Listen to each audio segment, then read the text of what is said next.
안녕하십니까. Hello, everyone. को जय मसीह की। तो मैं बहुत धन्यवादी हूँ कि आप बहुत लोग यहाँ पे आज आए हैं। तो परमेश्वर के अनुग्रह से हम ये बाइबल सभा कर पाए, मैं बहुत धन्यवादी हूँ।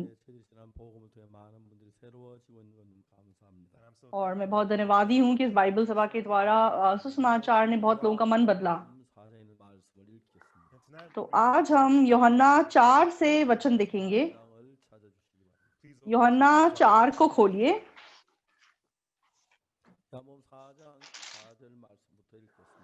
यूहन्ना 4 हम 4 से पढ़ेंगे। और उसको समारिया से होकर जाना अवश्य था।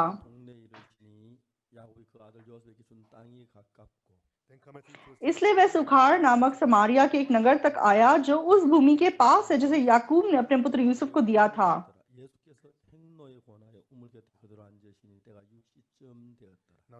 और याकूब का कुआं भी वहीं था। अतः यीशु मार का थका हुआ उस कुएं पर यूं ही बैठ गया। यह बात 6 घंटे के लगभग हुई। इतने में एक सामरी स्त्री जल भरने आई। यीशु ने उसे कहा, मुझे पानी पिला, क्योंकि उसके चेले तो नगर में भोजन मोल लेने को गए थे।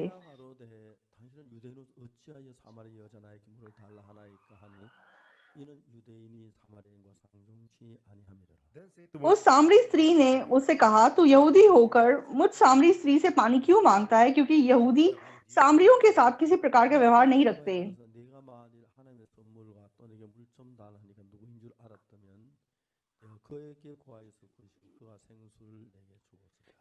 यीशु ने उत्तर दिया, यदि तू परमेश्वर के वरदान को जानती और यह भी जानती कि वह कौन है जो तुझसे कहता है मुझे पानी पिला, तो तू उससे मांगती और वह तुझे जीवन का जल देता।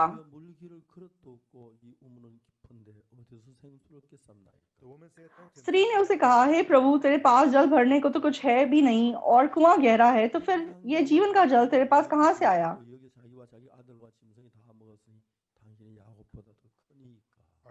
क्या तू हमारे पिता याकूब से बड़ा है जिसने हमें एक कुआं दिया और आप ही अपनी संतान और अपने पशुओं समेत इसमें से पिया?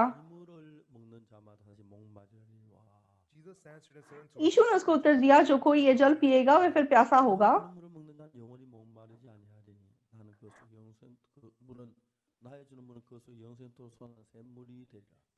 परंतु जो कोई उस जल में से पिएगा जो मैं उसे दूंगा वह फिर अनंत काल तक प्यासा ना होगा, परंतु जो जल मैं उसे दूंगा वह उसमें एक सोता बन जाएगा जो अनंत जीवन के लिए उमड़ता होगा रहेगा। स्त्री ने उसे कहा, हे प्रभु, वे जल मुझे दे ताकि मैं प्यासी ना हूं और ना जल भरने को इतनी दूर आऊं। तो 15 तक पढ़ा।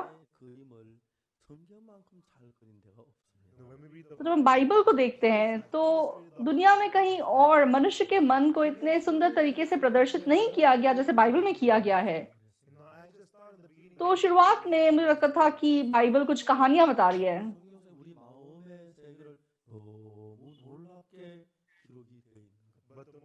लेकिन जितना ज्यादा मैंने बाइबल को पढ़ा मुझे पता चला कि बाइबल में कितने सुंदर तरीके से हमारे मन की दुनिया को बनाया गया है। तो मैं हैरान हुए बिना नहीं रह सका। तो बाइबल ने मेरे बारे में मुझसे ज्यादा अच्छे से जाना। और जब मैंने देखा कि कैसे बाइबल में मेरे मन के बारे में इतने स्पष्ट रूप से लिखा हुआ है, मैं बहुत हैरान रह गया।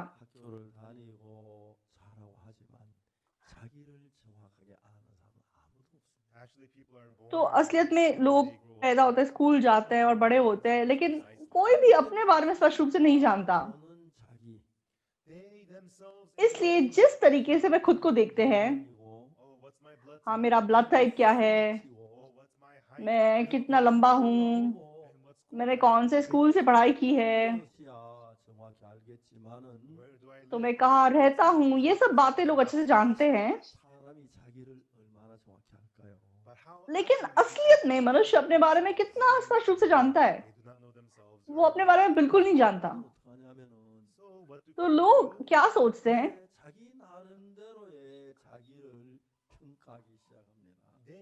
तो वे अपनी सोच में अपने आप को नंबर देना शुरू करते हैं। तो जब कोई अपने आप को नंबर देगा तो वो जरूर अपने आप को बहुत ज्यादा नंबर देगा। इसलिए जो इंसान लगा लो कि 100 का हो, वो अपने बारे में सोचता है कि मैं 200 या 300 हूँ, तो ये बड़ी समस्या नहीं है। लेकिन जो इंसान 100 है, कुछ ऐसे भी होते हैं जो अपने आप को लाख और करोड़ भी समझते हैं। तो ऐसे लोग हमेशा समस्याओं में गिरते हैं।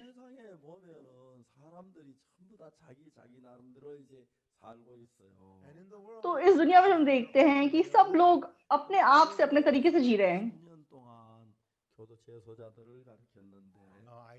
तो हमने जेल में मैंने 10 साल के लिए लोगों को शिक्षा दी थी। तो वो लोग मतलब क्यों ऐसे बुरे काम करके जेल में पहुंच जाते हैं?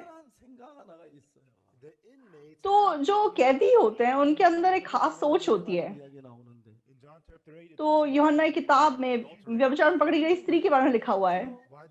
तो व्यभिचार में पकड़ी गई स्त्री ने क्यों व्यभिचार किया? तो उसके अंदर व्यभिचारी मन उत्पन्न हुआ। तो 10 में से 10 लोग ऐसा जवाब देते हैं, लेकिन वो सही जवाब नहीं है। तो सबकी जिसके भी मन में व्यभिचारी मन उत्पन्न होगा वो व्यभिचार करेगा, ऐसा नहीं है। क्योंकि यहूदियों के पास मूसा की व्यवस्था थी। तो अगर कोई औरत सच में अपने पति को छोड़ किसी और से व्यभिचार करे तो वो मार डाली जाती। तो चाहे वो कितने भी मतलब व्यभिचारी क्यों ना हो, वो ऐसे मारे नहीं जाते थे। लेकिन क्यों इस औरत ने व्यभिचार किया? उसकी सोच उसके मन में सही थी और उसे लगा कि उसका न्याय सही है।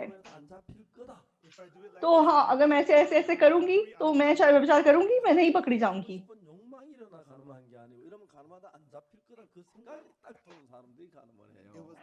तो कौन व्यभिचार करता है? जिसके मन में व्यभिचारी मन उत्पन्न होता है वो व्यभिचार करता है, ऐसा नहीं है। जो सोचता है कि अगर मैं व्यभिचार करूंगा तो मैं पकड़ा नहीं जाऊंगा, ऐसा व्यक्ति व्यभिचार करता है। तो जरूरी बात है कि जो भी अपराध करता है वो किस सोच से अपराध करता है। हाँ, अगर मैं चोरी करूंगा, ऐसे ऐसे चोरी करूंगा, नहीं पकड़ा जाऊंगा। तो सबको पता है कि अगर मैं पकड़ा जाऊं तो मैं जेल जाऊंगा, तो कौन चोरी करेगा? तो जो लोग जुआ खेलते हैं वो एक खास सोच से खिंच जाते हैं। तो आप सोचो कि जो जुआ खेलता है वो पैसा खोने के लिए जुआ खेलेगा या जीतने के लिए जुआ खेलेगा? हर इंसान मतलब जीतने के लिए जुआ खेलता है, क्योंकि उनको जीतना पसंद है, उनको लगता है कि वो जीत सकते हैं। और उनको क्या लगता है कि हाँ, अगर मैं ऐसे ऐसे जुआ खेलूंगा तो मैं जरूर जीत जाऊंगा।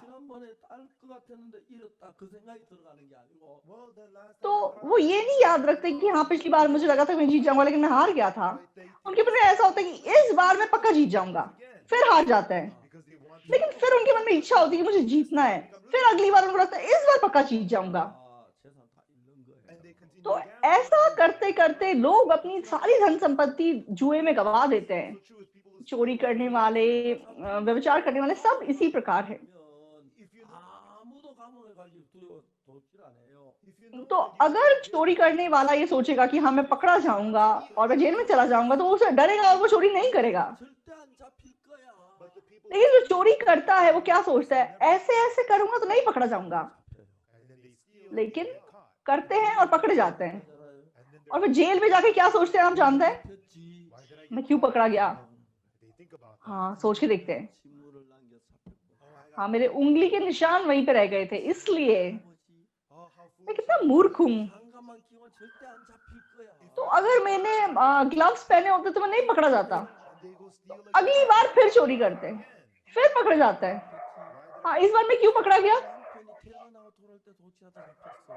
हाँ, वो उस औरत का पति जब छुट्टी होके घर आ गया था, तब मैं अब चोरी करने गया। हाँ, मुझे पता नहीं था कि वो कितने बजे घर आता है। तो इसलिए उनको लगता है कि वो नहीं पकड़े जाएँगे और वे फिर चोरी करते हैं। और फिर वो जेल पहुँच जाते हैं और जेल में वो चोरी नहीं कर सकते। लेकिन जब उनका जेल से छुट्टी का टाइम आता है, तो वो कहते हैं कि इस बार तो मैंने हाथ धो लिया, इस बार अब मैं दोबारा कभी नहीं करूँगा।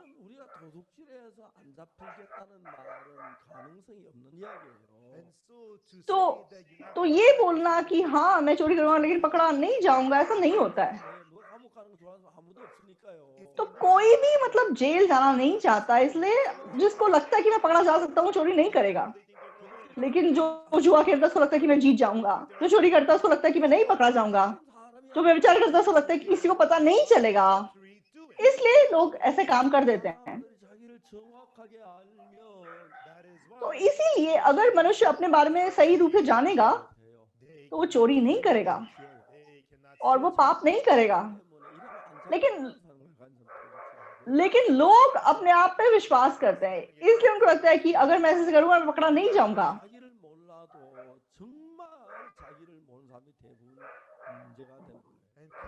तो जो लोग अपने बारे में नहीं जानते, वही मतलब समस्या में गिरते हैं।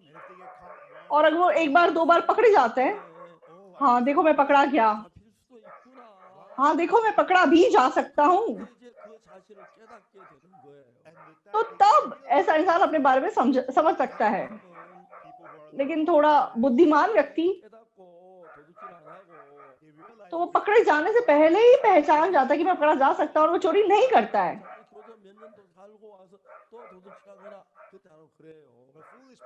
लेकिन मूर्ख लोग वो सोचते हैं कि वो नहीं पकड़े जाएँगे, वो चोरी करते हैं, फिर जेल जाते हैं, फिर बाहर आते हैं, फिर चोरी करते हैं, फिर जेल जाते हैं। तो यहाँ पे सामरी स्त्री है,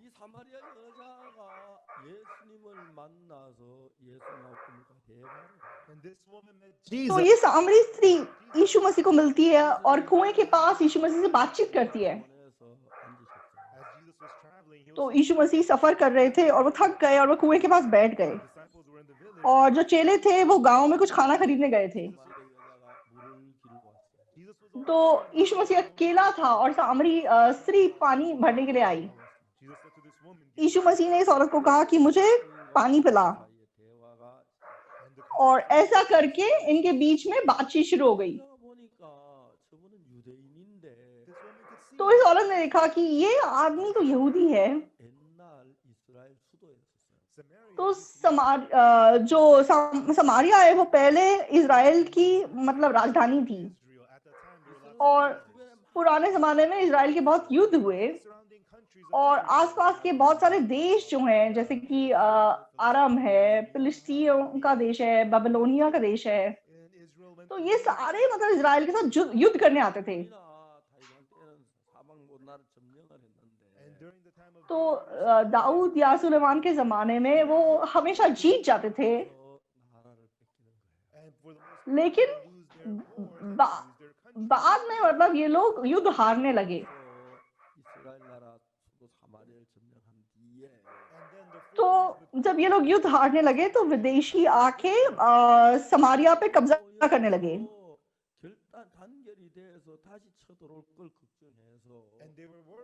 और वो लोग डरते थे कि अगर इजरायली एक हो जाएंगे और दोबारा हमसे लड़ाई करेंगे, इसलिए वो लोग मतलब जैसे कि मिले हुए खून के लोग बनाना चाहते थे। इसलिए वो क्या कहते थे कि इजरायलियों के लोगों को दूर देश ले जाते थे और विदेशियों को इजराइल में लाके रख देते थे। तो इसलिए जो समारिया के लोग थे, चाहे समारिया मिस्र का मतलब राजधानी था, लेकिन वहां पे ऐसे मतलब मिले हुए खून के लोग बहुत हो गए। और मतलब जो मतलब यहूदी लोग होते हैं वो अपने खून को बहुत अहमियत देते हैं, इसलिए जो मिले हुए खून के लोग होते हैं वे उनको बहुत तुच्छ मानते हैं, उनको जानवर के समान मानते हैं। तो वो उनसे बात नहीं करते, उनसे मिलते-जुलते नहीं है, यहूदी बिल्कुल उनसे कोई मेल नहीं रखते। लेकिन यीशु मसीह सामरी स्त्री को बोलते हैं कि मुझे पानी पिला। तो ये सामरी स्त्री हैरान हो जाती है और देखने लग जाती है और फिर क्या बोलती है, तू यहूदी होकर मुझ सामरी स्त्री से पानी क्यों मांगता है? तो ऐसा करके इनकी बातचीत शुरू होती है। यीशु मसीह इस औरत को क्या कहते हैं?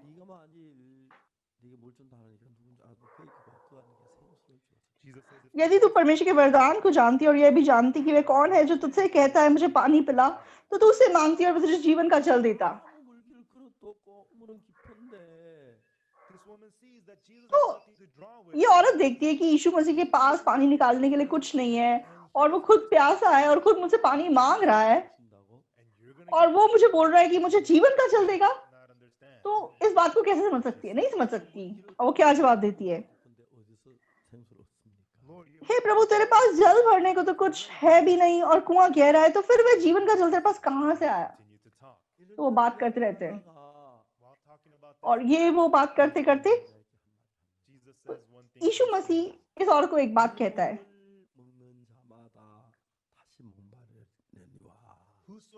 जो कोई ये जल पिएगा वह फिर प्यासा होगा,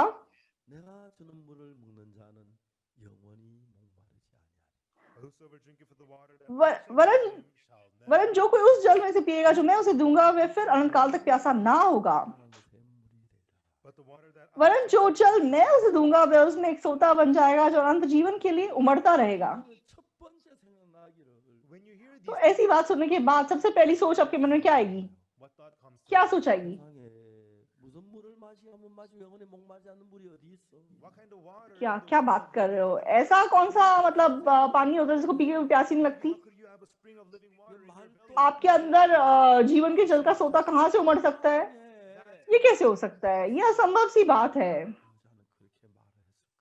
तो इस औरत ने ऐसी बात बोली होती, लेकिन समस्या ये है, इस औरत ने इस प्रकार जवाब नहीं दिया।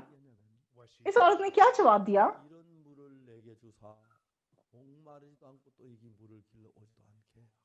स्त्री ने उसे कहा, हे प्रभु वह जल मुझे दे ताकि मैं प्यासी ना हूं और ना जल भरने को इतनी दूर आऊं। तो यहाँ पे हम मनुष्य को देख सकते हैं। तो हम जब माँ के पेट से निकलते हैं, कोई कोरियन भाषा इंग्लिश भाषा सीख के नहीं निकलता। तो हम जब उत्पन्न होते हैं, हम पैदा होते हैं, तो हम जीरो होते हैं। फिर हम भाषा सीखते हैं, लिखना सीखते हैं, गाना सीखते हैं, जीवन सीखते हैं और मनुष्य अपने आप को अच्छा महान इंसान के रूप में दिखाना चाहता है। तो जब कोई मनुष्य करीबन 100 नंबर हो जाता है, तो मान लो कि वे अपने आप को 150 समझे। तो ये स्त्री यीशु से कहती है, हे प्रभु वे जल मुझे दे ताकि मैं प्यासी ना हूं और ना जल भरने को इतनी दूर आऊं। तो यीशु मसीह फिर उसे कहता है कि जा अपने पति को यहाँ बुला ला। तो ये उत्तर देती है, मैं बिना पति की हूं। तो यीशु ने उसे कहा, तू ठीक कहती है कि मैं बिना पति की हूं, क्योंकि तू 5 पति कर चुकी है और जिसके पास तू अब है वह भी तेरा पति नहीं है, तूने सच ही कहा है। तो इस औरत ने जान लिया कि यीशु मसीह स्पष्ट रूप से जानता है। तो पहली बार मिल रहा है।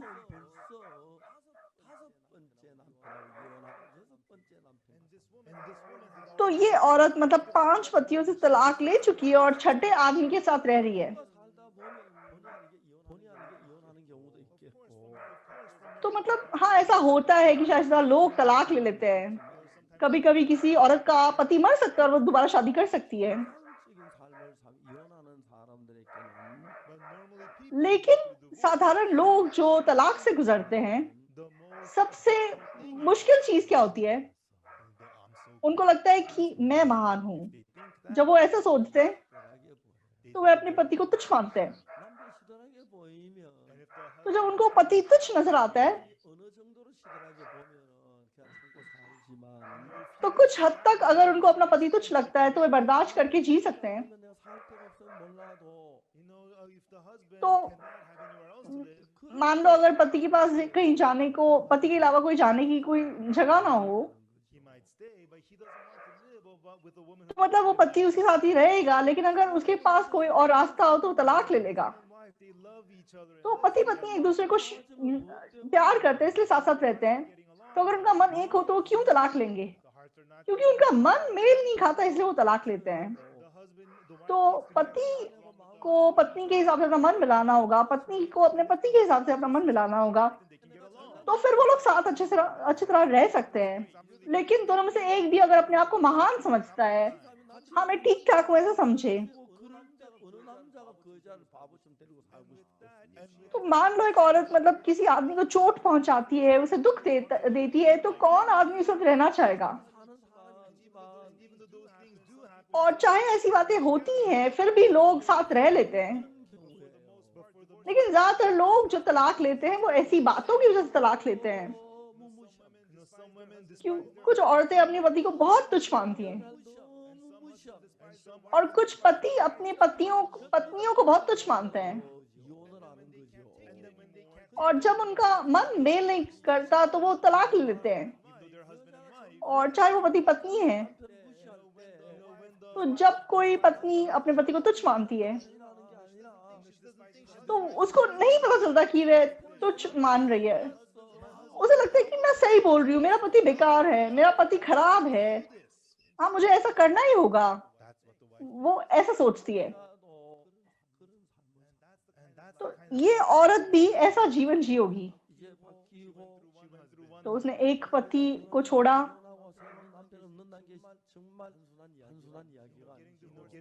तो मतलब तलाक लेना, नया पति से शादी कर लेना, ये कोई साधारण सी बात नहीं है।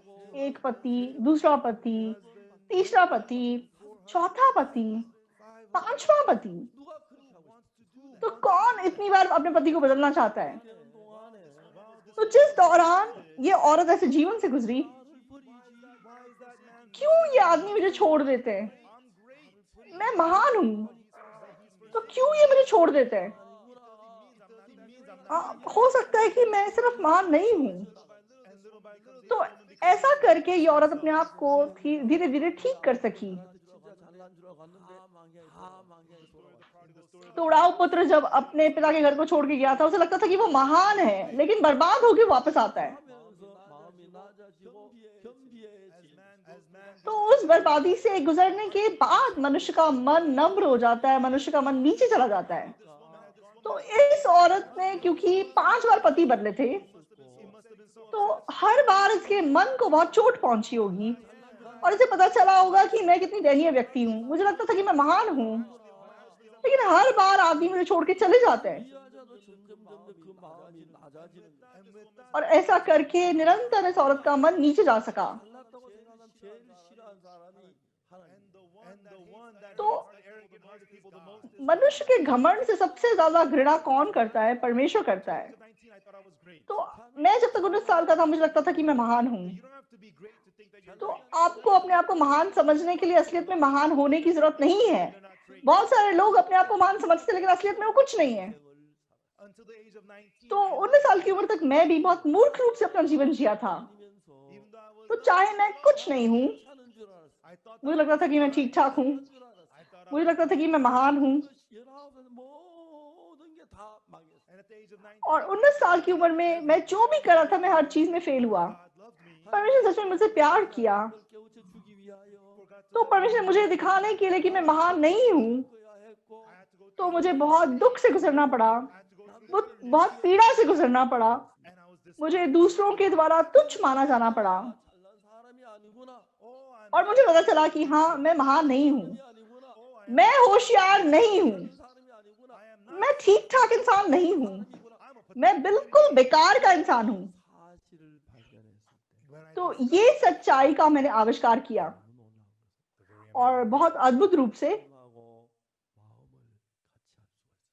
यीशु मसीह के साथ मेरा मन एक हो सका। तो जब मैं सोचती देखता हूँ तो सपने के समान लगता है। तो मान लो अगर मेरे जीवन में वो पीड़ा और कष्ट ना होता, वो मुश्किल ना होती,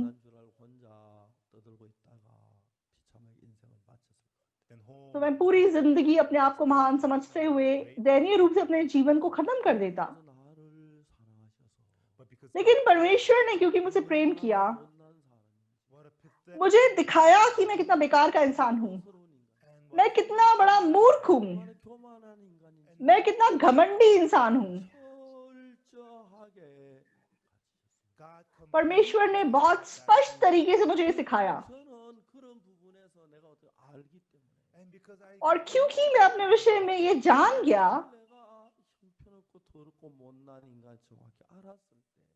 जब मुझे पता चल गया कि मैं गंदा, घिनौना, बेकार का इंसान हूँ,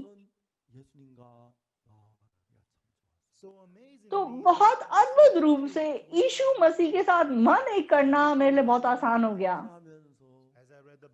और जैसे मैंने बाइबल को पढ़ा, यीशु मसीह के साथ अपना मन एक किया, मेरा जीवन बदलने लगा, और यीशु मसीह ने जिंदा होकर मेरे जीवन में काम करना शुरू किया। बहुत अद्भुत था। तो कुछ दिन पहले मैं अंतोंग गया था।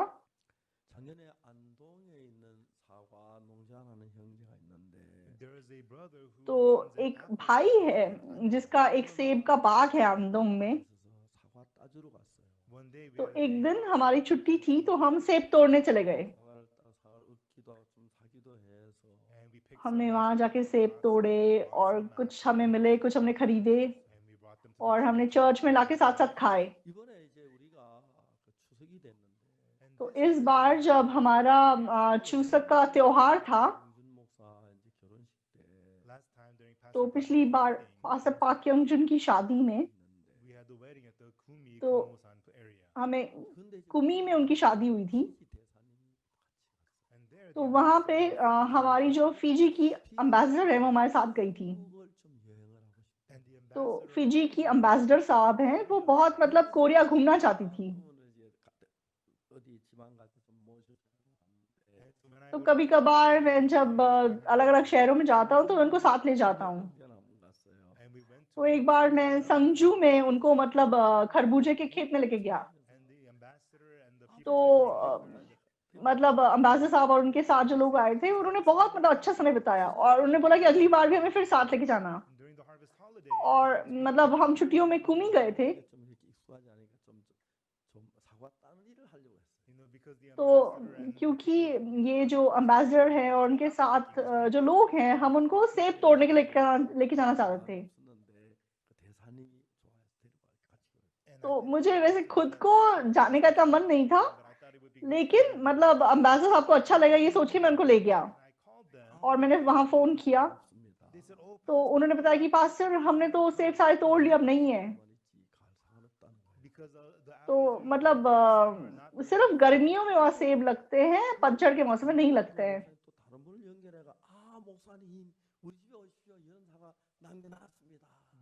लेकिन अंतों में जो पास्टर है, उन्होंने किसी और भाई से मेरी बात कराई और उस भाई ने बोला कि हमारे बाग में अभी भी सेब है, आप आके तोड़ लो। तो हमारी जो ये चूसक की छुट्टियां थी, उसके बाद हम एम्बेसी के स्टाफ के साथ वहां गए। हम वहां जाना चाहते थे, लेकिन मतलब अचानक से अम्बासडर साहब को कोई काम आ गया और उन्होंने बोला कि वो नहीं जा सकती। तो इसलिए मैं नहीं गया। तो मैंने माफी मांगी और मैं नहीं गया।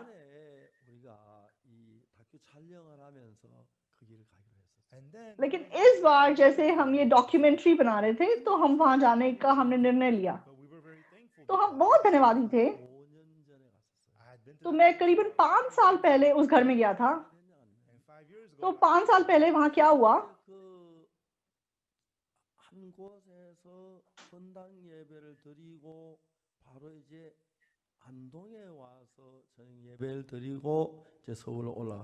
And the plan was तो तब हमारा क्या प्लान था कि हम एक चर्च में डेडिकेशन सर्विस थी, उसके बाद दूसरे चर्च में मेरी शाम की सर्विस थी और फिर मैं सोल वापस आने वाला था। तो जब अंतोंग से सोल तक हम गाड़ी में नहीं थे, बस में थे अपने मिशनरी स्टूडेंट्स के साथ। 헌당 예배를 마치고 오후 한 5시쯤 된 것 같아요. और मतलब डेडिकेशन सर्विस खत्म होने के बाद करीबन शाम के 5 बजे थे। तो उससे पहले हम अलग-अलग जगहों पे गए थे। 서로 이제 가서 안동 가서 이제 저녁 예배 드리고 서울 올라가려고 하는데 तो मैंने सोचा था कि डेडिकेशन सर्विस के बाद मैं बस में अंतोंग जाऊँगा और वहाँ इवनिंग सर्विस खत्म करके सोल जाऊँगा। लेकिन अंतोंग चर्च के पास्टर मेरे पास आए। 우리 자매님이 산 속에 사는데 तो पास्टर यहाँ पे हमारी एक बहन है जो पहाड़ों में रहती हैं। 굉장히 좋은데 तो मतलब रास्ते बहुत अच्छे हैं वहाँ तक के।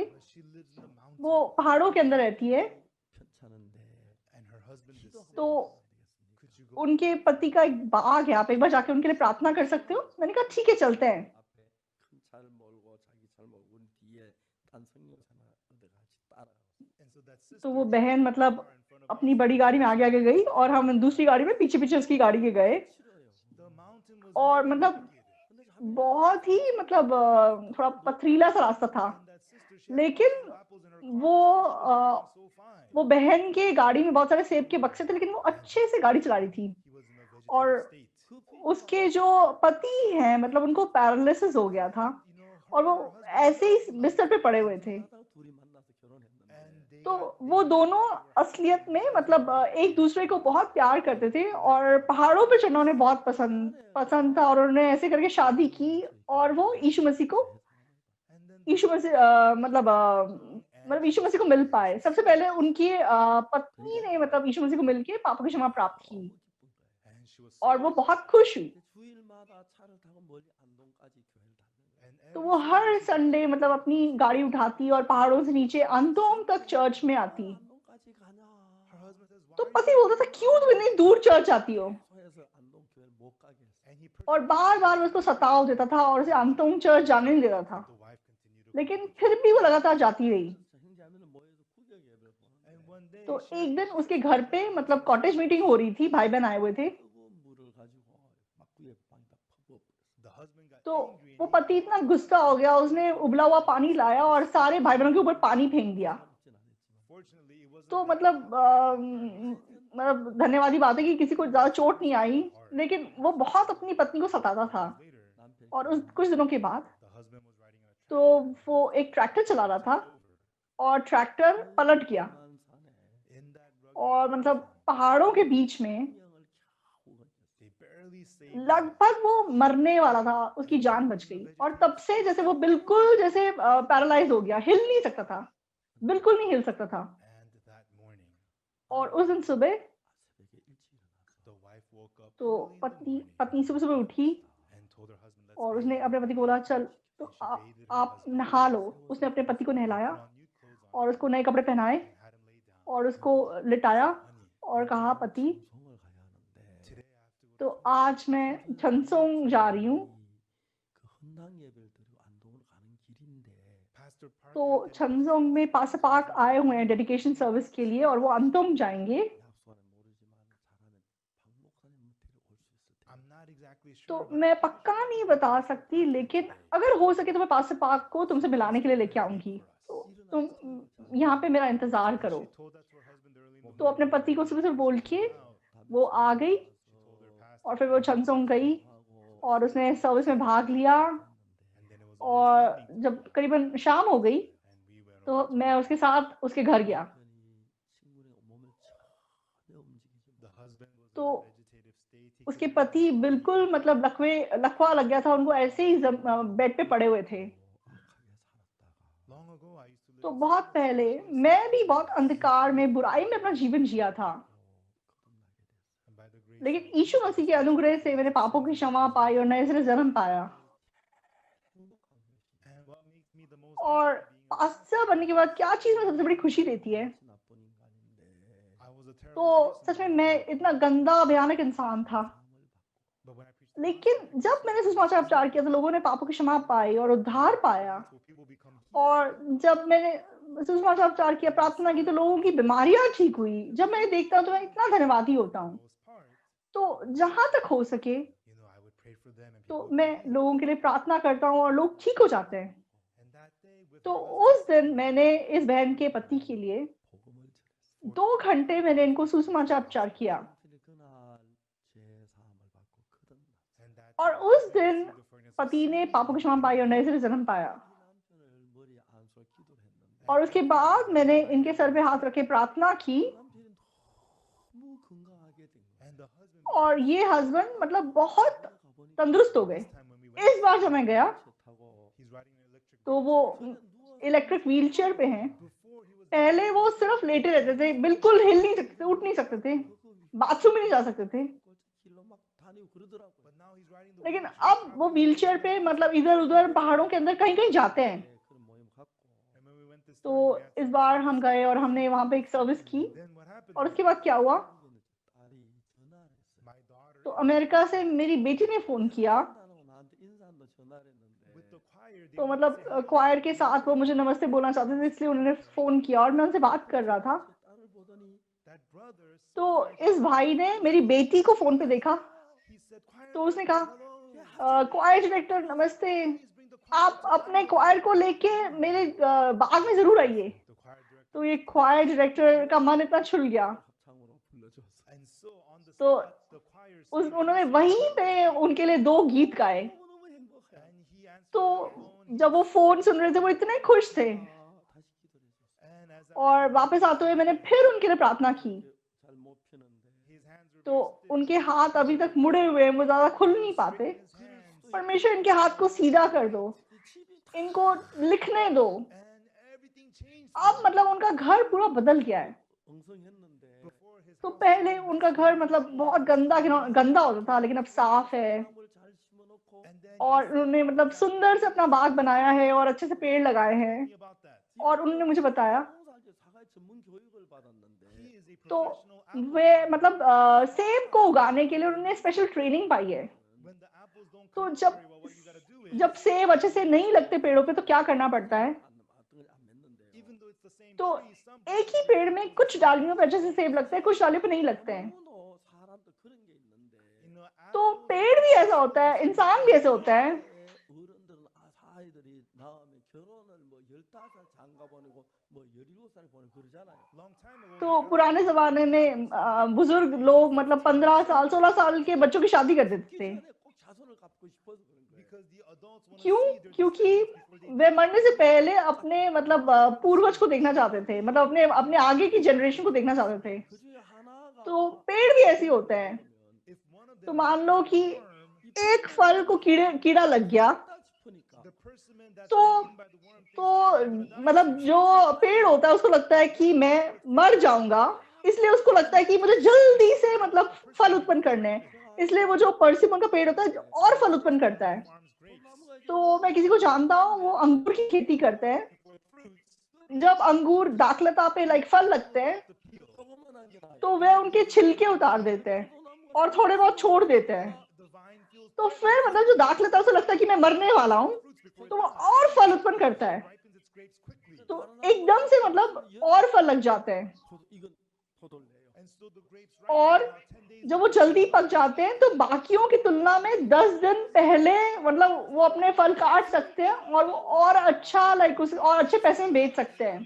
तो मैंने कहा आप ऐसा कैसे करते हैं? seeds to have more descendants कहते हैं कि जब पेड़ को लगता है कि वो मरने वाला है तो पेड़ एकदम से ज्यादा फल उत्पन्न करता है क्योंकि उसे लगता है कि वो खत्म होने वाला है। 그걸 막 바로 자라 꿀통꾸나 자라게 막 괴롭히는 거예요. they take the metal तो मतलब जैसे torture the vine दाख लता पे जैसे थोड़े बहुत अंगूर लगते हैं तो जानबूझ के उसको मतलब वायर से तोड़ के मतलब उसको दर्द पहुंचाने का काम करते हैं। 받고 난 뒤에 and so that man तो after he received the ये व्यक्ति जिनकी मैं बात कर रहा हूँ, पापों की क्षमा पाने के बाद 사랑스럽고 귀할 수가 없어요. he and his wife तो became so वो और उनकी पत्नी इतने प्यार से इतने खुशी से एक दूसरे के साथ रह रहे हैं। हमने उनको कुछ नहीं दिया है, they gave us boxes लेकिन वो उन्होंने हमें सेब गिफ्ट दिए 하고 they were so और हम वहाँ गए, वो इतने खुश हुए the choir to और उन्होंने क्वायर को अपने यहाँ बुलाया। they were so happy वो to be इतने ज्यादा खुश थे कि हम उनसे मिलने गए। 살때 long time ago when they used तो to live in पहले जब वो अंधकार में जी रहे थे, एक दूसरे से लड़ाई करते थे, 그렇지만 이야기를 들었습니다. you know I heard heard about their story. तो मैंने बहुत उनकी कहानी सुनी है, 막 그 경운기 타고 산 꼴짝이 굴러가지고 But then the husband was लेकिन जब उसके पति का एक्सीडेंट हुआ, ट्रैक्टर पलट गया और वो बिल्कुल लकवे का रोगी बन गया, but the 이해하면서 wife cared for her लेकिन husband. पत्नी ने उसको प्यार से उसकी देखरेख की And he saw how she और was changed. 그래서 제가 갔을 때 남편의 마음을 다 और मतलब उसका पति बदल गया। और जब मैं उसे मिलने गया, उसने अपना मन खोला और मैंने उसे सुसमाचार किया और उसने उद्धार पाया। When I went this और time, इस बार जब मैंने जाके देखा 또 맛있게 주고 사도 많이 땄어요. he तो हमने बहुत वहां सेब तोड़े, बहुत खुशी से मतलब हमने सेब खाए 너무 행복해. and he was और so हमने बहुत खुशी का समय बिताया। 누가 보면 when I see that तो picture, जब मैं उस पति पत्नी को देखता हूँ, मुझे इतनी खुशी होती है। 오래 누워가지고 he had been bedridden for a तो long लंबे टाइम तक वो बेड पे था, 창이 걸려가지고 막 진짜 고통스러웠는데 there were तो उसके शरीर पे मतलब बेड सोर्स हो गए थे, वो इतने पीड़ा में था। 욕창이 깨끗하게 났어. he took the medicine लेकिन from the फन elderly योजन and all his एल्डर ने उनको दवाई दी और उनके सारे जो घाव हो गए थे शरीर पे, वो सब ठीक हो गए।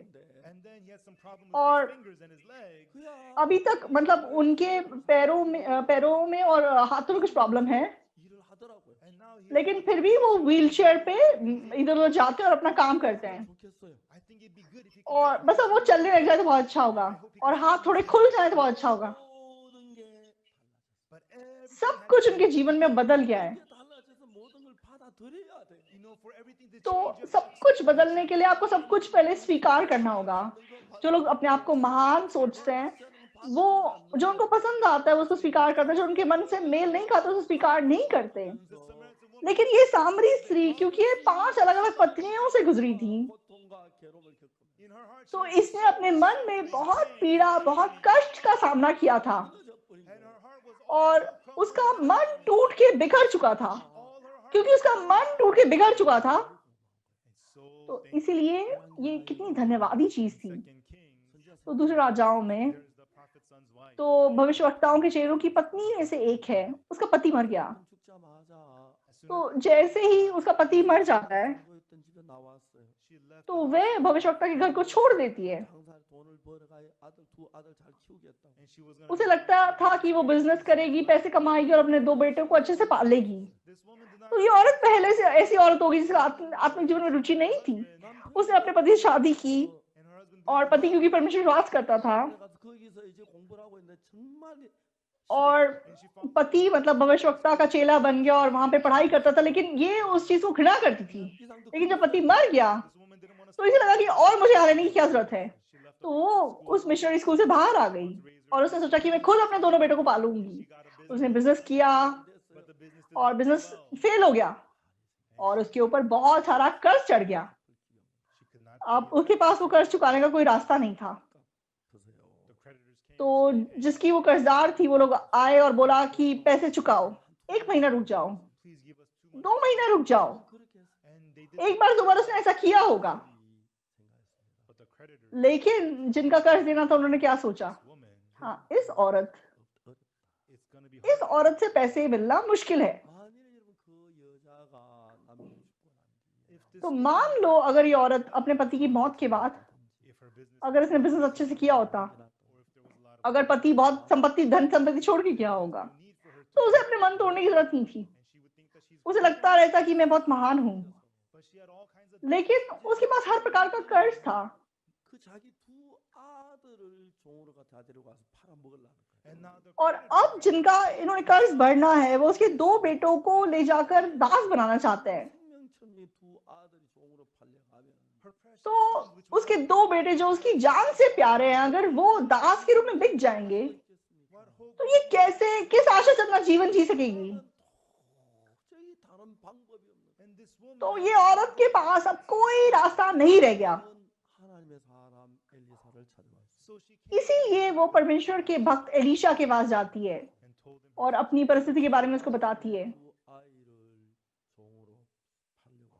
the creditors हाँ, जिनका हमने कर्ज देना है, वो मेरे दोनों बेटों को दास बनाने के लिए लेने जा रहे हैं, लेने आने वाले हैं। and she would not have तो अगर इस औरत के पास पैसा होता तो वो कभी वहां ना जाती, but because it's लेकिन क्योंकि वो इतनी मुश्किल में थी, 종밖에는 자기 도움을 줄 사람이 없어요. there's तो nobody who अब can help. परमेश्वर के सेवक के अलावा उसकी मदद करने वाला कोई नहीं है। 없으니까 परमेश्वर के सेवक के अलावा वो किसी से अपेक्षा नहीं रख सकती। 정말 거지가 잘하는 살았더라면 뭐하려고 하나님의 종 찾았겠습니까? If she तो was अगर ये औरत अमीर जीवन जी रही होती तो क्यों भविष्यवक्ता के पास जाती? I live my हाँ, life, मैं अपना जीवन जी रही हूँ, 너무 어려웠습니다. but लेकिन ये औरत बहुत मुश्किल में थी। 두 아이들을 종으로 팔려간 정말 어려웠어요. and it was so difficult. तो for her. उसके दोनों बेटे दास के रूप में बिकने वाले थे, वो बहुत मुश्किल में थी। So she came to the और Lord वह and परमेश्वर के जन के पास जाती है she told और us अपनी कहानी उसको बताती है। 엘리야가 말했습니다. and prophet और Elijah, एलीशा उसको क्या बोलता है? what shall I do? मैं for तेरे लिए you? क्या करूं? तेरे घर में क्या है? House. 그 여자가 말했어요. And तो then वो औरत क्या जवाब देती है? 집에는 한 병 기름밖에 없어요. at my house, तो all I have मेरे is घर two में jars. एक हांडी तेल के छोड़ और कुछ नहीं है। And what did prophet तो Elisha say? एलीशा उसे क्या कहता है? 동네에 나가서 이웃에게 빈 그릇을 빌려라. Go outside. एलीशा उसको कहता है कि तू अपने पड़ोसी के घर जा और खाली बर्तन मांग लिया empty jars. 그리고 그 기름을 병에다 부어라. And और then उन खाली बर्तनों में तेल उंडेल। 이 여자는 이해가 안 가죠. this woman, तो ये औरत कैसे इस बात को समझ सकती है? 근데 it's one तो एक छोटी सी हांडी में उसके पास थोड़ा सा तेल है, 빌려와라. and to pour तो the और तू बहुत सारे खाली बर्तन मांग ला vessels, 이해가 안 갑니다. she और उसमें तो तेल उंडेल, वो नहीं समझ सकी। but लेकिन but she has no क्योंकि उसके पास और कोई रास्ता नहीं है, she इसने listened परमेश्वर के सेवक की बात को सुना। 얼마나 행복한 일이에요. what I ये have कितनी खुशी की बात है। 62년 구원을 받고 when I got saved. तो 1962 में जब मैंने उद्धार पाया, 아무것도 I had मेरे nothing पास at all. कुछ नहीं था, 저는 하나님을 바랄 수밖에 없어요. So I इसलिए मैं परमेश्वर की ओर देखे बिना नहीं रह सका। if I had तो some मान लो अगर मेरे पास थोड़ा बहुत पैसा होता, 괜찮으면 월급을 if I 받았더라면 had मान लो मुझे थोड़ी बहुत तनख्वाह मिल रही होती, 하나님 없이 그렇게 사는 걸로 삶이 굳어졌어요. I would have been तो just मैं परमेश्वर के बिना रहने के आदी हो जाता। 와서 훈련을 받았습니다. I got लेकिन मैं मिशन स्कूल गया और मैंने वहाँ ट्रेनिंग पाई 나는 갈 데가 없어서 everybody और उसके बाद सब लोग कहीं ना कहीं चले गए, लेकिन मुझे बुलाने वाला कोई नहीं था। तो इसलिए मैं अप्पोक्दोंग चला गया। 가지고 I brought enough तो जब मैं अप्पोक्दोंग गया था, मुझे 2-3 दिन का खाना मेरे पास था and I lived there for और 9 मैं months 9 महीने वहां रहा। 행복했어요. and my time मैं तब इतना ज्यादा खुश था। 구원받은 사람이 일어나고 I preached the तो जब gospel मैंने सुसमाचार प्रचार किया, किसी ने उद्धार पाया, मैंने उनको बदलते हुए देखा, 아무것도 가진 게 없었으니까 because I तो मेरे had पास nothing तब at all. कुछ नहीं था। 만한 좋은 게 아무것도 In the 없었으니까 eyes of other तो people, there's दूसरों की nothing नजरों में at मेरे all. पास कुछ भी नहीं था। 내 안에 빛이 나는 거예요. Therefore, the Jesus in तो me यीशु मसीह मेरे अंदर जो था, वो यीशु मसीह चमक सका। only the 예수님은 मैं Jesus. सिर्फ उस यीशु की ओर देख सका।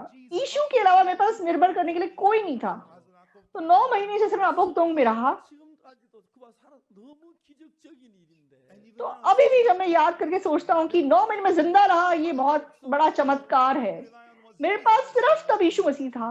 And he did not let me परमेश्वर ने suffer. मुझे भूखा मरने नहीं दिया, He did not let me परमेश्वर ने suffer. मुझे मुश्किल में नहीं गिराया To live in और मुझे मदद किया। And Changpali was also sick. और जंगपाली भी बिल्कुल ऐसे था। 빨리 있는 동안에 하나님 내 속에 살아있는 많은 걸 When I was in तो Apostolic जब मैं Church, अपोक्दोंग जंगपाली में था, God living in परमेश्वर को me. मैंने इतना ज्यादा अपने अंदर अनुभव किया। 1965 when I went to the army, 1965 में जब मैं फौज गया, when I went to तो the जब मैं फौज जा रहा था, 장교들 첫눈에 저를 알아보더라고요. the officers in the तो army, जो ऑफिसर लोग थे वो एकदम मुझे पहचान गए। 나를 첫눈에 알아보더라고요. our captain of तो training, वहाँ का जो कैप्टन था ट्रेनिंग का, वो एकदम मुझे पहचान गया। our training, 중대장이 recognized 나를 right away. 알아보더라고요. The captain तो of मतलब training जितने saw me. ऊंचे ऑफिसर्स थे वो एकदम मुझे पहचान गए। 모르는데 People don't really तो stand out. बाकी लोग मतलब दूसरों से अलग दिखाई नहीं देते, 그 윗사람 다 느끼더라고요. All the senior लेकिन जितने ऊंचे अफसर थे वो देख सके कि मैं बाकी सिपाहियों से बिल्कुल अलग हूँ।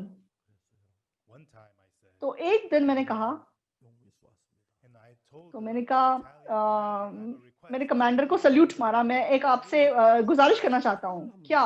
I want to have मैं a एक conference. बाइबल सभा करना चाहता हूँ। 집회가 뭐냐? What's a तो conference? बाइबल सभा क्या होता है? 교육생들이 교육받고 마음이 공부하고 그런데 Well, the soldiers तो are जो training. सिपाही लोग हैं वो ट्रेनिंग पा रहे हैं, उनके मन में दुख है, परेशानी है, I'm up, I believe और मैं परमेश्वर विश्वास करता हूँ। 초대해서 좋은 말씀 듣고 그렇게 하려고 합니다. I want to sit तो them down मैं and चाहता हूँ कि वो लोग बैठे और एक अच्छे व्यक्ति से वो परमेश्वर का वचन सुने। The commander answered, कहाँ पे करोगे? कमांडर ने पूछा। मैंने कहा मैं कैफेटेरिया में करूँगा। 이 정도 모일 수 있으니까 because the कैफेटेरिया में करीबन 1000 लोग बैठ सकते हैं। 그래서 집회를 하면 됩니다. after dinner we तो डिनर के बाद हम वहाँ पे सर्विस कर सकते हैं। कितने दिन करोगे? 4 दिन करना चाहता हूँ। okay. अच्छा, 어디서 잠을 자냐? Where will the guest तो sleep? जो गेस्ट स्पीकर आएगा वो कहाँ सोएगा? Well, I sleep in the church. मैं चर्च में सोता हूँ, We can get a cot and we तो can sleep together. वहां पे हम साथ साथ सो सकते हैं. 강사 겉에서 뭐지야지. You gotta receive तो the guest speaker to a nice place. Guest speaker का तो अच्छे से स्वागत करना चाहिए. ऐसे कैसे हो सकता है? नहीं नहीं, मैं उनको अच्छे से जानता हूँ. वो खाना कहाँ से खाएंगे? He'll just eat. तो हम जो खाते हैं वो खिला देंगे उनको. I can't let you. नहीं, ऐसे नहीं हो सकता. No, it's okay. नहीं, कोई बात नहीं, कोई समस्या नहीं है. It's okay for you. तो तुम्हारे लिए ठीक होगा, मेरे लिए ठीक नहीं है. 절대로 나에게 다시 식사 문제 해결하기 전에 오지 마.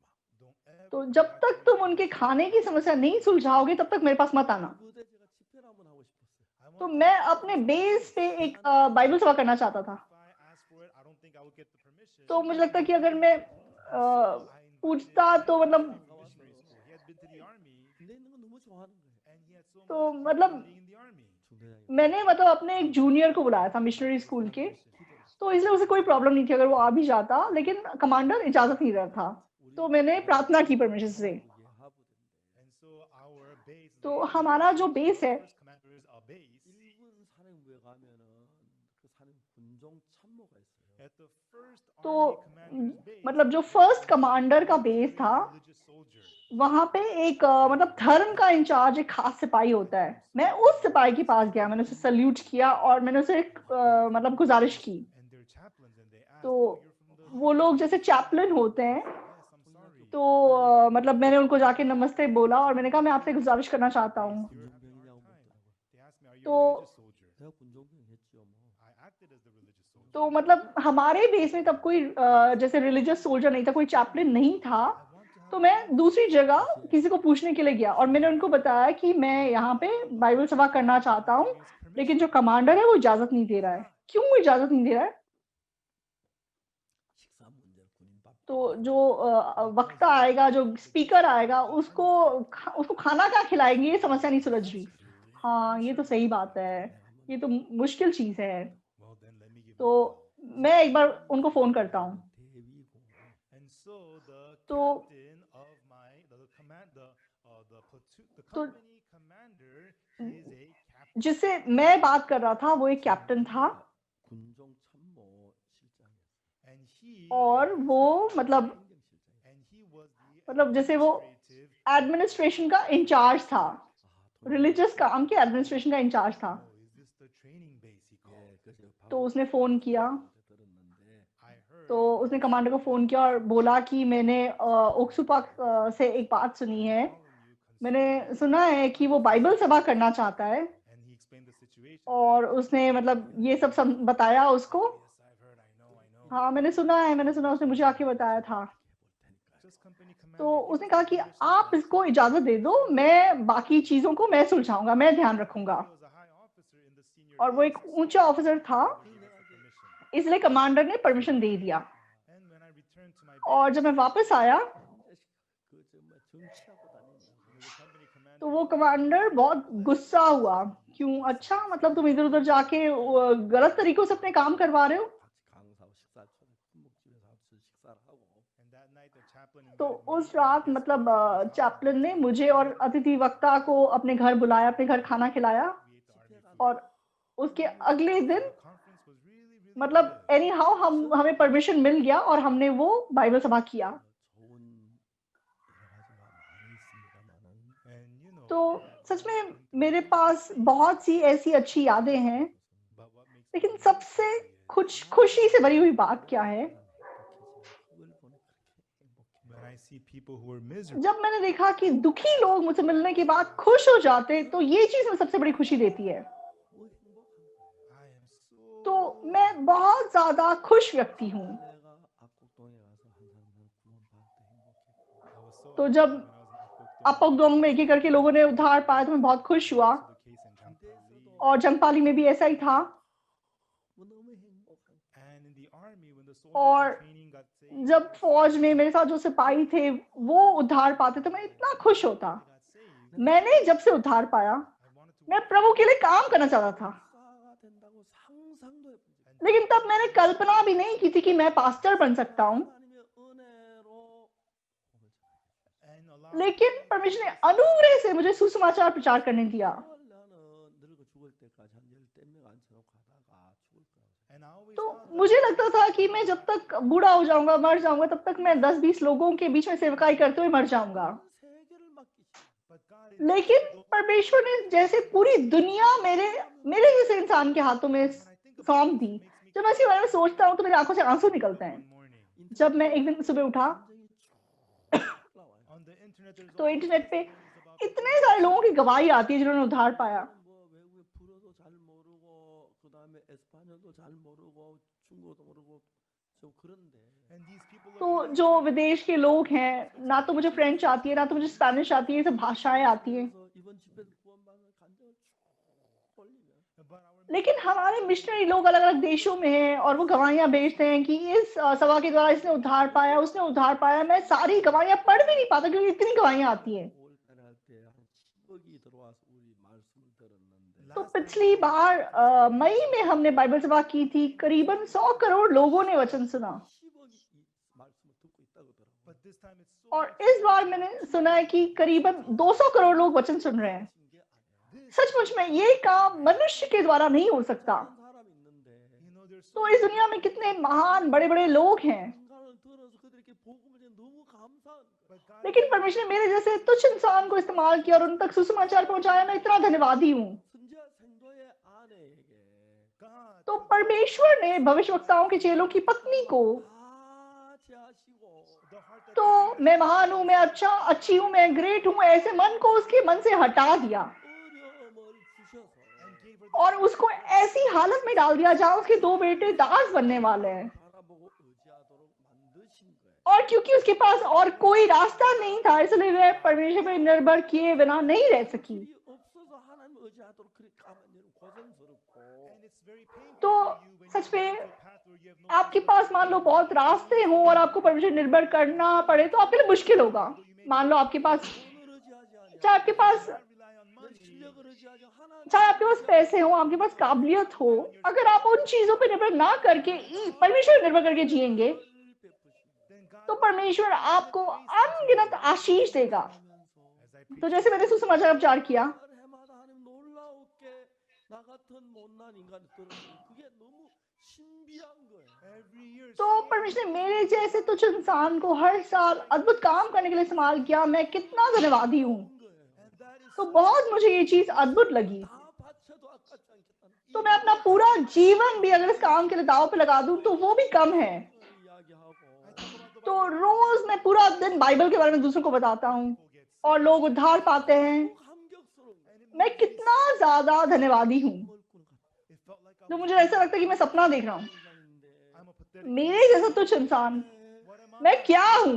제사함 받았던 that many people receive the तो promise मेरे जैसे इंसान के द्वारा लोग उद्धार पा रहे हैं। 한 달 동안 and last तो September for पिछले सितंबर में 1 महीने के लिए I met with मैं बहुत सारे वीआईपी लोगों को मिला। 대통령도 있고 among them तो were उनमें से कोई राष्ट्रपति हैं, कोई मिनिस्टर्स हैं, and bishops of denomination कोई such people प्रधानमंत्री हैं 영상 통화를 했어. and we are connected via video 볼리비아 और 대통령하고는 बड़े-बड़े 영상 통화를 하면서 डिनोमिनेशंस के लीडर्स हैं। Zoom 그 신앙 상담에서 말씀을 했고 to the president of Bolivia. I talked to her about spiritual 우후 life 케냐 और मैं वीडियो के द्वारा उनका 진행돼 있는데 और and then we were मैंने बोलिविया के प्रधानमंत्री के साथ बात की Kenya 그때 갑자기 사정이 있어가지고 but then an urgent और केन्याटा नाम के केन्या के राष्ट्रपति के साथ मेरी अपॉइंटमेंट थी, लेकिन मैं उनसे बात नहीं कर पाया। उन्होंने एक मिनिस्टर को भेजा 공무원들 전부 교육시켰다. and the president wants us to educate all the public servants और सच में वो वहाँ के राष्ट्रपति चाहते हैं कि मैं उनके सारे सरकारी अफसरों को ट्रेनिंग दूं, क्योंकि हमारा माइंड एजुकेशन वहाँ पे इतना प्रचलित है। in the countries all around तो the world. बहुत सारे देश हमसे माइंड एजुकेशन सीखना चाहते हैं। 한 대학에서 And even today a college in तो Uganda, आज भी युगांडा की एक यूनिवर्सिटी ने, 교육을 하고 the university wants to do our mind education. तो यूनिवर्सिटी आगे को माइंड एजुकेशन अपने यूनिवर्सिटी में पढ़ाना चाहती है Request that the public servants और वो हमसे चाहते हैं कि उनकी यूनिवर्सिटी में जो सरकारी अफसर है वो आके ट्रेनिंग पा सके। 이제 첫 강의를 저 뭐야 줌으로 해달라고 그러더라고. and then on December 4th they तो want me to give my दिसंबर 4 तारीख को उन्होंने मेरा पहला लेक्चर मुझसे मांगा है 돌아지 않고 जूम के द्वारा। and so the youths all तो around the world are पूरी दुनिया में आजकल जवान लोग सोचते नहीं है, इसलिए इतनी समस्याएं हैं। 마인드 교육을 배우려고 और इसलिए बहुत सारे कॉलेजेस, यूनिवर्सिटीज हमारे माइंड लेक्चर को सीखना चाहते हैं और वे हमारी किताबों को देख के हैरान रह जाते हैं। तो आप लोगों ने कैसे ऐसा सोच लिया? तो बहुत लोग ऐसा कहते हैं। तो यहूदी तालमुद सिखाते हैं, लेकिन हम जो सिखाते हैं वो तालमुद से नहीं है, बाइबल से है। तो 100 गुना वो तालमुद से बेहतर है। तो इसके द्वारा जब जवान लोग बदलते हैं, तो मैं एक छोटा सा इंसान हूँ, लेकिन परमेश्वर क्योंकि रास्ता खोलता है और परमेश्वर काम करता है, तो परमेश्वर सच में जिंदा है और मेरे द्वारा काम करता है। जो सामरी स्त्री थी, तो वह अपनी इच्छा से अपना जीवन जीती थी। उसे लगता था कि वो महान है, वो अपने आप पे विश्वास करती थी। लेकिन 5 बार जब उसका पति बदला, तो जैसे वो एक एक पति के साथ रही, उसे पता चला कि वे कितनी बेकार की इंसान है। परमेश्वर क्यों हमारे जीवन में पीड़ा और कष्ट भेजता है? तो परमेश्वर की इच्छा नहीं है हमें दुख देना। परमेश्वर क्यों हमें दुख या कष्ट देगा? अगर हम अपने मन को नीचा कर लें, अगर हम नम्र बन जाए, अगर हम परमेश्वर विश्वास करें, अगर हम बाइबल में विश्वास करें, परमेश्वर के सेवकों की बात को सुने, ये हमारे लिए आशीष है। परमेश्वर हमको आशीषित बनाना चाहता है, इसीलिए वो हमें मुश्किलें देता है और हमारे मन को नम्र बनाता है। तो भविष्यवक्ता के चेले की पत्नियों में से एक, तो जब उसने इतनी बड़ी मुश्किल का सामना किया कि उसके दोनों बेटों को दास बनाया जाने वाला है, तब उसके पास परमेश्वर को छोड़ और कोई रास्ता नहीं था। और उस दिन से ये औरत, उसने सिर्फ परमेश्वर पे निर्भर किया। तो मान लो उसका पति बहुत संपत्ति, धन उसके लिए छोड़ के गया होता, तो वो औरत अपना मन ऊंचा करती और वो ऐसी नहीं बनती। लेकिन उसका पति उसके लिए कोई संपत्ति छोड़े बिना गुजर गया, और पति के मरने के बाद वो ऐसी हालत में पहुंची कि उसके दोनों बेटों को दास बनाया जाने वाला है। तो वो नम्र हो सकी और परमेश्वर विश्वास करके जी सकी। तो ये औरत एक अमीर आदमी को पाने की बजाय इसने उससे भी बहुत बड़ी आशीष पाई। परमेश्वर ने उसको गरीब बनने दिया और ऐसी परिस्थिति में जाने दिया कि उसके दोनों बेटे दास बनाए जाने वाले थे। परमेश्वर उससे घृणा करता था, इसलिए ऐसी मुश्किल थी, ऐसा नहीं है। परमेश्वर को प्यार करता है, लेकिन जब तक वो अपना मन नहीं तोड़ेगी, जब तक वो परमेश्वर के सामने मन नहीं तोड़ेगी, वो परमेश्वर वचन को तुच्छ मानेगी, परमेश्वर के सेवक को तुच्छ मानेगी और अपने आप को महान समझती रहेगी। इसलिए परमेश्वर ने उस पर दया की और उसके मन को नम्र करने के लिए उसके जीवन में ये मुश्किलें भेजी। और जब उसका मन नम्र हुआ, तब जो भी वचन उसको बताया गया वो उसे स्वीकार कर सकी। और वो क्या बोलती है? एलीशा पूछते, तेरे घर में क्या है?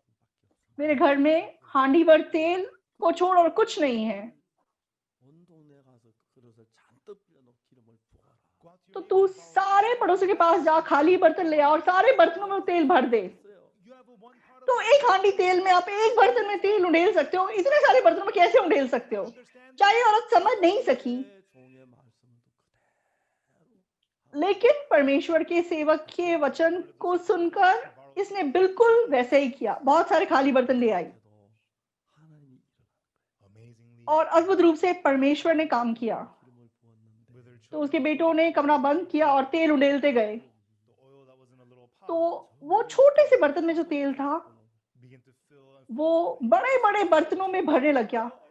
माँ देखो कितना तेल भर गया, माँ देखो कितना तेल भर गया। तो ये औरत भी हैरान रह गई। परमेश्वर ने मेरे जैसे इंसान की तरह काम किया। और ये औरत इतनी हैरान रह गई। देखो तेल भर गया, दूसरा बर्तन लेके आओ, हाँ लेके आओ। तो बच्चे मतलब एक्साइटेड हो गए और वो तेल उंडेलते गए। और जैसे वो बर्तन भरते गए, और बर्तन लेके आओ। माँ सारे बर्तन भर गए, अब खाली बर्तन नहीं रहे। तो सारे बर्तनों में तेल भर गया और तेल रुक गया। तो परमेश्वर ने इतनी अद्भुत तरीके से उसके लिए काम किया। तो जब हमने मई में ये प्रोग्राम बाइबल सभा की थी, तो बहुत सारे लोग कोरोना की वजह से मर रहे थे। और जब ये लोग मर रहे थे तो उन्होंने क्या सोचा होगा, क्या मैं स्वर्ग जा सकूंगा? तो उनके मन में डर था। तो उनके मन में डर था कि अगर हम बिना पापों की क्षमा पाए मर जाएंगे तो क्या होगा। तो तब मैंने 11 घंटे वचन प्रचार किया।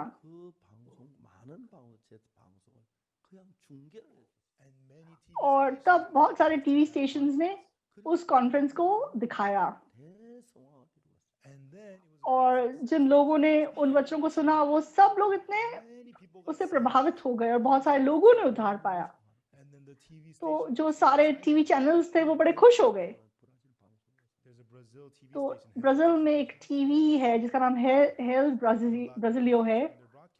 तो उन्होंने 3 बार मेरा इंटरव्यू दिखाया, और वहां का जो डायरेक्टर है उस टीवी चैनल के, तो उन्होंने देखा कि जब भी मैं मतलब मेरा इंटरव्यू आता है तो लोगों के इतने कमेंट्स आते हैं, लोग इतने खुश होते हैं, तो ये इतने हैरान हो गए। तो उन्होंने एक ही चीज को 3 बार दिखाया, और जब उन्होंने तीसरी बार दिखाया तो वो डायरेक्टर ने मुझे क्या बोला, पास्टर मैं आपके ऊपर एक डॉक्यूमेंट्री बनाना चाहता हूँ। तो मैंने उसे कहा तो बहुत बहुत धन्यवाद। तो लेकिन मैं बहुत कमियों से भरा हुआ इंसान हूँ। तो उन्होंने मतलब टाइम निकाला और 1 महीने के लिए वो आए, और कोरिया में 2 हफ्ते उनको क्वारंटाइन में रहना पड़ा, और आजकल वो मेरी शूटिंग कर रहे हैं और लगभग वो पूरी होने वाली है। तो बहुत बहुत धन्यवादी समय हमने बिताया। तो जो डॉक्यूमेंट्री बनाने वाले टीम है वो इतनी मेहनत से काम कर रहे हैं, इतने अच्छे लोग हैं। तो जब लोग फोटोज देखते हैं जो उन्होंने खींची है तो हैरान रह जाते हैं। हम जो भी करते हैं, मैंने देखा कि परमेश्वर हमारी मदद की। तो मान लो जिस रास्ते पे आप चल रहे हैं, तो अगर आपका मन यीशु मसीह के साथ एक हो, तो अगर आपका मन यीशु मसीह के साथ एक हो जाए, तब आपका मन यीशु मसीह के साथ साथ बहेगा और आपका मन नम्र हो जाएगा। तो आप चाहे कुछ नहीं है, लेकिन हम परमेश्वर के प्रेम को महसूस कर सकेंगे। तब यीशु मसीह जिंदा रह के आपके अंदर काम करता है। तो मैं सचमुच में परमेश्वर को धन्यवाद देता हूँ। तो मैं एक गंदा, घिनौना, तुच्छ इंसान था, लेकिन पापों की क्षमा प्राप्त करने के बाद तो मैं बहुत बहुत धन्यवादी हुआ। और उस समय मेरे पास नौकरी नहीं थी, पैसा नहीं था। मैं सिर्फ चर्च को कुछ ऑफरिंग देना चाहता था, लेकिन मेरे पास चर्च को देने के लिए कुछ नहीं था। तो मैं अपने आप को दे देना चाहता था, लेकिन मैंने सोचा कि मैं कितना तुच्छ इंसान हूँ, कितना व्यर्थ इंसान हूँ। तो मान लो कि मैं दूसरों के लिए कुछ छोटा मोटा काम कर सकूं परमेश्वर के नाम पे और उनकी मदद कर सकूं, तो भी मैं खुशी से अपना जीवन जी सकूंगा। मैंने कभी ये नहीं सोचा कि मैं कभी पास्टर बनूंगा। मैंने अपनी देह को परमेश्वर को देने का निर्णय ले लिया था, लेकिन अद्भुत रूप से परमेश्वर ने मेरे लिए मिशनरी स्कूल जाने का रास्ता खोला। और जब मैं अपुगदोंग गया, खोचांग गया और फिर फौज में गया, परमेश्वर ने मेरे द्वारा अद्भुत काम किए। तो मैं बहुत धन्यवादी हूँ।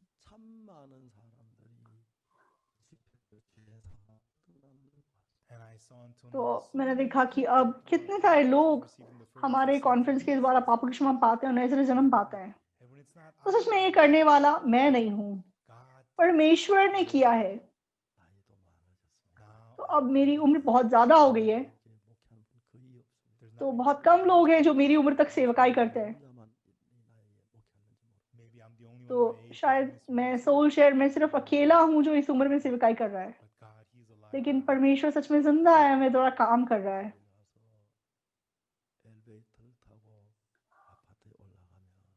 तो रात को जब मैं घर जाता हूँ और एलिवेटर लेके अपने घर तक पहुंचता हूँ, तो मैं दरवाजा खोलते इतना खुश होता हूँ। तो परमेश्वर मुझसे ज्यादा महान कितने लोग हैं इस दुनिया में। 좋은 사람들 정말 많은 Among my friends, परमेश्वर मेरे दोस्तों में कितने अच्छे अच्छे लोग थे, 나를 구원하셨습니다. but God, लेकिन प्रभु आपने मुझे क्यों उद्धार दिया? 나를 종으로 삼으셨습니다.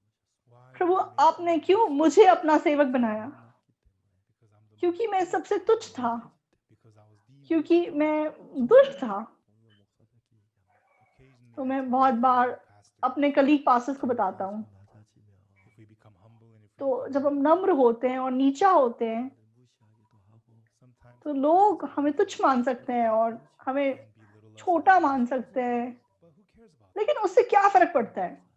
God is परमेश्वर काम करता है 많은 분들이 구원을 받았습니다. and many people और सच में बहुत लोग उद्धार पा रहे हैं। 가장 중요한 이야기. tonight, तो the most आज रात को सबसे जरूरी बात क्या है? 여러분들이 그렇게 하지 않아도 even though तो you don't चाहे आप लोग 여러분과 कोशिश ना भी करें, for you to our heart to be one with God, परमेश्वर और आपका मन एक होने के लिए to humble आपको अपना मन नम्र करना होगा। 그 안에는 the prophet's son's wife, तो भविष्यवक्ताओं के चेलों की पत्नी में से जो स्त्री थी, 되니까 마음을 안 낮출 수가 없었어요. when her husband तो died, जब her उसके son about to उसका पति मर गया, उसके दोनों बच्चे अब दास बनने वाले हैं, उसके पास कोई रास्ता नहीं था अपने आप को नम्र बनाए बिना। आप लोग इतने कष्ट से गुजरने के बाद नम्र मत बनिए। what happened to her? तो सामरी स्त्री ने क्या किया? 5번밖에 그 고통을 겪고 마음이 낮아졌어요. After going तो through all 5 पतियों से गुजरने के बाद, उस दुख से गुजरने के बाद उसका मन नम्र हुआ 예수님 말씀하셨어요. और वो यीशु मसीह को मिली। 물을 먹는 거 यीशु मसीह ने उसे कहा, this water shall thirst again, 내가 주는 물은 영원히 목마르지 않아요. but whoever जो कोई ये जल पिएगा वह फिर प्यासा होगा, परंतु जो कोई उस जल में से पिएगा जो मैं उसे दूंगा वह फिर अनंत काल तक प्यासा ना होगा, वरन जो जल मैं उसे दूंगा वह उसमें एक सोता बन जाएगा जो अनंत जीवन के लिए उमड़ता रहेगा। understandable, it makes इस बात को कौन समझ सकता है? 그런 말 못 받아들이죠. when this woman thinks that she's तब जब ये औरत अपने आप को महान समझती होगी, वो ऐसी बातों को स्वीकार नहीं कर सकती। लेकिन अब वो एक फेल हुई औरत है, इसीलिए वो यीशु के वचन को स्वीकार कर सकी। wise तो जो बुद्धिमान लोग होते हैं, before तो वो बर्बाद होने से पहले यीशु मसीह के साथ अपना मन एक करते हैं, अपने मन को नीचे करते हैं। 예수의 마음을 긋고 foolish people exalt तो मूर्ख लोग अपने आप को ऊंचा उठाते हैं और बर्बाद होने के बाद अपने मन को नीचा करते हैं। so everyone do not तो exalt इसलिए आप लोग अपने मन को ऊंचा मत कीजिए, अपने आप को नम्र बनाइए, understand चाहे आपको समझ में ना आए। accept आप यीशु मसीह के वचन को स्वीकार कीजिए। 목마르니와 whoever drinks this water तो जो इस जल को पिएगा वह फिर प्यासा होगा, but the water that I परंतु जो कोई उस जल में से पिएगा जो मैं उसे दूंगा वह फिर अनकाल तक प्यासा ना होगा, वरन जो जल मैं उसे दूंगा वह उसमें एक सोता बन जाएगा जो अनंत जीवन के लिए उमड़ता रहेगा। इस बात का कोई मतलब नहीं बनता, are wrong लेकिन जो लोग जानते हैं कि वो गलत है, 자기 마음 वो ये भी जानते हैं कि यीशु मसीह सही है। accept it because it वो सिर्फ यीशु की उन बातों को स्वीकार नहीं करते जो उनके मन के साथ मेल खाती हैं,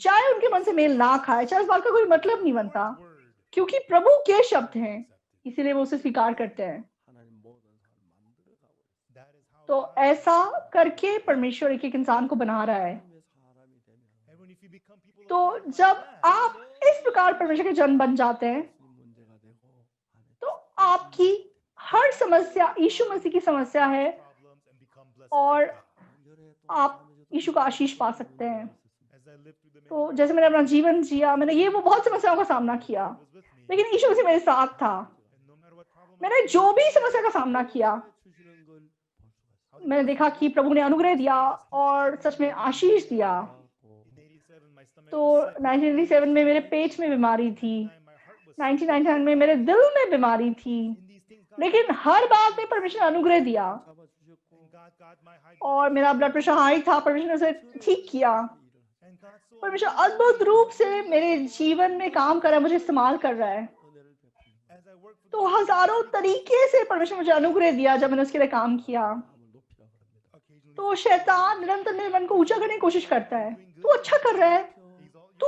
मन ऊंचा कर, you witness so much तूने कितना प्रचार किया, तूने कितनी कष्ट उठाए, तू कितना अच्छा काम कर रहा है। and oftentimes तो I'll शैतान मुझे धोखा देना चाहता है, humble my heart लेकिन मैं अपना मन नीचा करता हूँ और प्रभु की ओर देखता हूँ।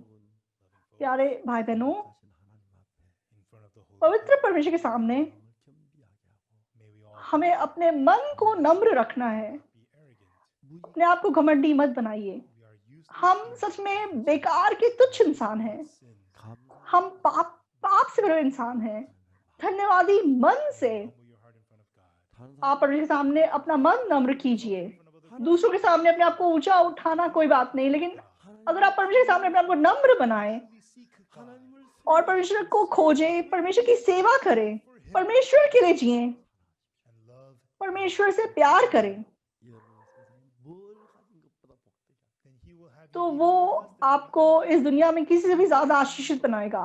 He'll have you be more blessed than living 부자가 a आप more than being आप किसी भी अमीर से ज्यादा आशीषित हो सकेंगे, किसी राष्ट्रपति से ज्यादा आशीषित हो सकेंगे। I believe और मैं विश्वास करता हूँ कि परमेश्वर का अनुग्रह बहुतायत से आपके ऊपर होगा। सबसे जरूरी बात क्या है? if you think that you're जब आप सही व्यक्ति बन जाते हैं 여러분 생각만 믿고 तो आपकी सोच जो मेल खाता है आप उसी को स्वीकार करते हैं और अपने आप पे विश्वास करते हैं। how wrong you लेकिन are, जब आप ये जान जाते हैं कि आप कितने गलत हैं तो अपने आप को इनकार करते हैं और यीशु के शब्दों को स्वीकार करते हैं together with और यीशु के साथ एक मन होते हैं, 삶 속에 तब 하나님 은혜와 축복이 넘치게 되는 then God's grace. तब आपके जीवन में परमेश्वर की दया और अनुग्रह बहुतायत से होगा। When we have this kind तो of जब हम ऐसा बाइबल सभा करते हैं, 사람들이 지혜 삶을 받습니다. then बहुत सारे लोग पापों की क्षमा प्राप्त करते हैं, 받지 못한 사람들이 and there's also people who लेकिन do not receive the फिर भी बहुत से लोग हैं जो पापों की क्षमा प्राप्त नहीं कर पाते। their own greatness. वो अपने अपने आप पर अपनी महानता में विश्वास करते हैं और परमेश्वर के वचन से ज्यादा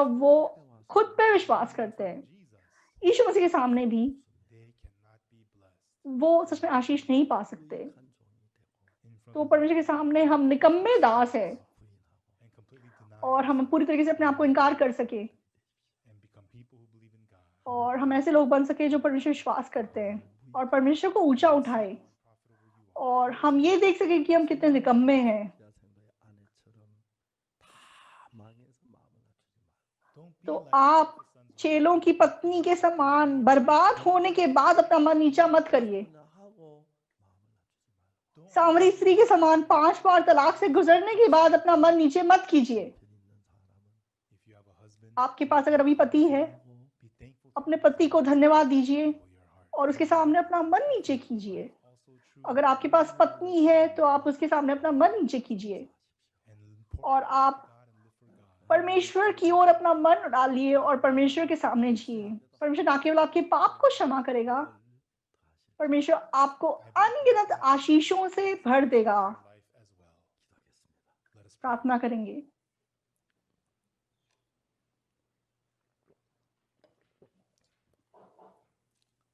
거룩하신 하나님 우리 아버지 앞에 감사를 드립니다. Our Holy Father God, पवित्र पिता परमेश्वर आपको धन्यवाद देते हैं। 사마리아 여자는 남편을 5번 받고 많은 고통과 어려움을 겪은 마음이 낮아져서 वो सामरी स्त्री सच में 5 पतियों से गुजरी और बहुत दुख और कष्ट के बाद उसने अपने मन को नम्र किया और तब वह यीशु के साथ अपना मन एक कर सकी। 예수님과 하나님과 마음이 너무 멀었습니다.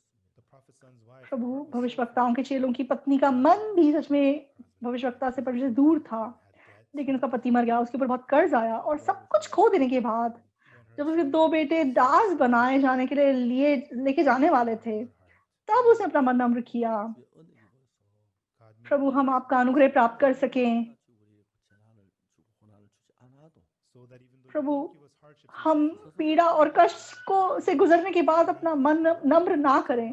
प्रभु हम आपके सामने, आपके वचन के सामने अपना मन नम्र करें और आपके पीछे चले, आपकी सेवा करें और प्रभु आपके द्वारा आशीष पाके जी सके। may all of us Prabhu who receive the हम सबों के पापों की क्षमा के लिए may our thoughts प्रभु हम अपनी सोच को फेंक सके और अपना मन नीचे करें and accept God. और परमेश्वर को स्वीकार करें। And during this conference, और प्रभु इस सभा के द्वारा बहुत सारे लोग पापों की क्षमा प्राप्त कर सके। let them not remain in their darkness. प्रभु वे अंधकार में ना रहें।